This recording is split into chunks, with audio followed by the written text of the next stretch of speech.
अब कुछ दिन मुफ्त में बटेगा बीड़ी बंडल दारू और पानी, द्वार द्वार पर बैठेंगी जाकर शक्लें जानी पहचानी, क्योंकि भैया धीरे धीरे नजदीक आ रही प्रधानी।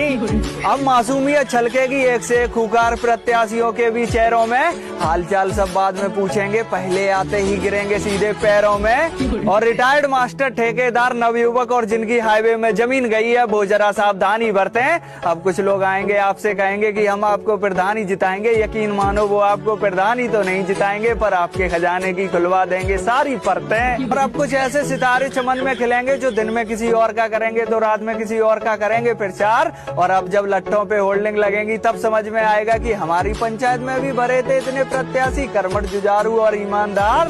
कुछ चमचे अपने प्रत्याशी का इतना खर्च करवा देते हैं और उसे पहले से ही यकीन दिला देते हैं कि अब की बार तो तुम प्रधान बन ही गए, पर तुम याद रखना कि जब तक वोट ना खुले तब तक प्रधान बना नहीं करते।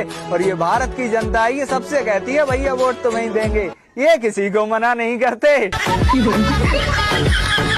कोई वोट जोड़ने में लग जाता है तो कोई वोट काटने में लग जाता है। प्रधानी की सेम कहानी होती है, साफ सीढ़ी सी। और प्रधान बेचारे जनता को झूठे वादे करके चूना लगाते हैं, पर ये शख्स दो चार प्रधानों से सेम वादा करते हैं कि 250 वोट तुम मुझे डलवाना, 250 वोट मैं तुम्हें डलवा दूंगा, जो लड़ रहे होते हैं बीडीसी। और ये बीडीसी वाले पर्चा भरते ही सोचते हैं कि अब तो हम बीडीसी बन ही गए। इनके अंदर होता है इतना आत्मविश्वास, और जिस गाँव की सड़क मंत्री, विधायक, सांसद और प्रधान मिलकर नहीं बनवा पाए, ये कहते हैं हम सिर्फ बीडीसी बनकर करवा देंगे इस गांव का विकास। और हर गांव में दो चार घर ऐसे होते हैं जिनके घर का एक एक सदस्य प्रधान पद के उम्मीदवारों के पीछे जी जान से लगा होता है, फिर चाहे बड़ा हो या छोटा, ताकि उन्हें मिल सके सरकारी राशन का कोटा।